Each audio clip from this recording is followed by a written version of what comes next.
What is up, guys? It's your boy, Rick Kakis, and today, you did it again, didn't you, gamer? You were playing a little too much Helldivers 2, and now you only have 1 week left until the final shape expansion releases for Destiny 2. Well, don't worry, because I got you covered. In this video, we're going to be going over a ton of different tips that you can do during this final week to give you a massive advantage when the final shape comes out. Have all your friends who didn't do this stuff going, wait, you're already day 1 raid ready? And so, let's get started. First off, some of you may be thinking, wait a minute, this video is coming out on a Sunday. We have more than a week, much more.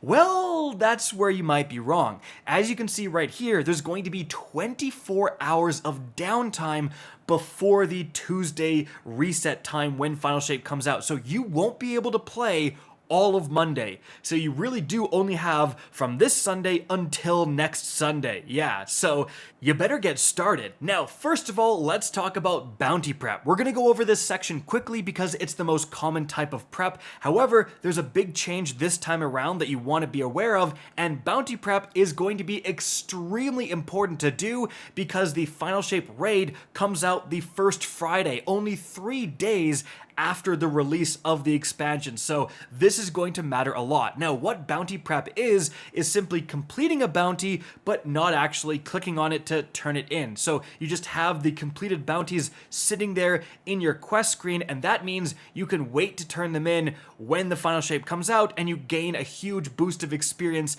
right in that new season. You level up your seasonal artifact really quickly. You gain access to those new artifact perks. It's very advantageous. So importantly, you want to prioritize bounties as following. Weekly bounties are going to give the most experience, then you have daily bounties, and last you have repeatable bounties.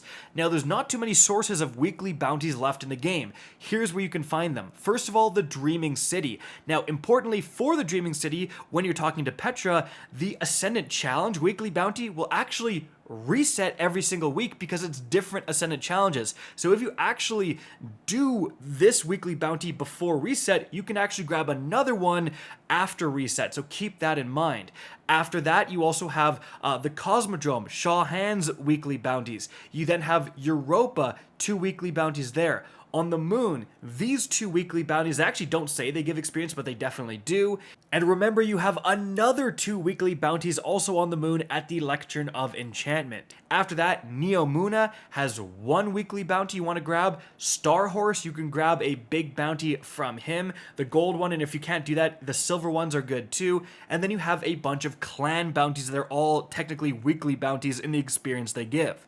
Now, after you're done with that, fill the rest of your slots with daily bounties. However, you need to avoid any ritual bounties. So, no strike bounties, no crucible bounties, no vanguard bounties. And that's because Bungie is actually updating the ritual reward system with the new Pathfinder system, as you can see right here. So, there's going to be no more gambit bounties, for example. They will be removed from your inventory, so do not stock up on any ritual bounties when you're bounty prepping.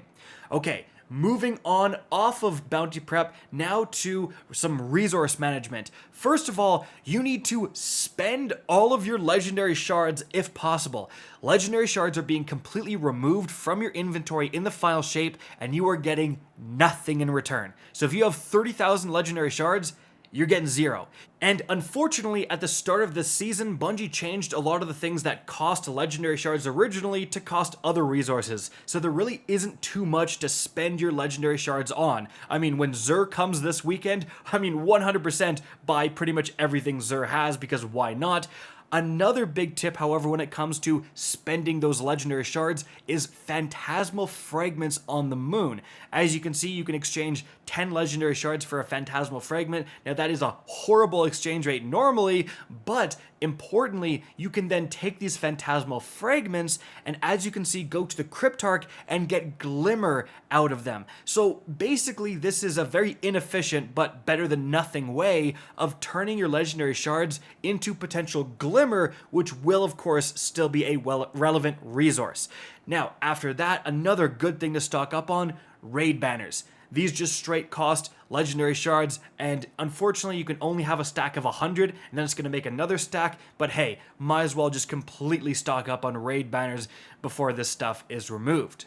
Now, continuing from there, another resource you absolutely want to stock up on is exotic ciphers. So if you're like me, I haven't cared about exotic ciphers in a while. However, it was just revealed that within the final shape, you can actually take a fully masterworked exotic armor piece and upgrade it with an exotic cipher to have an artifice mod slot. So you can put those free, like 3 stat boost artifice mods now in exotic armor pieces. So Zur is still here for a couple more days at the time of making this video, and he's coming one more time, and he can actually sell you the quest to go get exotic ciphers. So definitely something to have going into the final shape. Moving on from there, guys, another thing you really want to stock up on is actually exotic engrams. Like seriously, you want to have a full engram slot, every single slot filled with exotic engrams going into the final shape if possible. Now, why is that? Well, Bungie revealed that within the final shape, the Cryptarch is getting an overhaul, and the Cryptarch will actually become a vendor that you are going to gain experience points by decrypting engrams at. And they specifically said that in order to get the new exotic armor pieces, you need to fully rank up the Cryptarch at least once. So you basically need to max out your Cryptarch reputation rank and then reset your rank, and then you're going to be able to gain access to the brand new final shape exotic armor pieces. So again, they mentioned that exotic engrams would give you the most experience, and I think they even specifically said that if you have an inventory full of exotic engrams, that's going to be pretty much enough to rank them out fully one time within the final shape. So this also kind of leads into another tip, guys. If you have exotic engrams within your Seasons Pass, don't claim them now. Like, claim them in the final shape so you actually get experience from them. Now, if you're going, wait a minute, I have to claim them now because, you know, the Seasons Pass goes away. We're going to get a new Seasons Pass in the final shape. Well, that's actually not the case. Turns out, if you go to Bungie.net, as you can see right here, you can actually gain access to the previous Seasons Pass. And so that means it's actually better to keep all the stuff you haven't claimed in your Seasons Pass for potentially using in next season. Like, for example, the armor. When you withdraw armor, it's going to be your exact light level. You can use that in the final shape if you're like really low on a helmet. Your helmet is lagging behind in terms of light level, everything else is higher than your helmet. Well, you can go on Bungie.net, go to the previous season, and if you left your helmet from last season, you can grab it, it's your exact light level, and it'll likely be a boost in terms of leveling.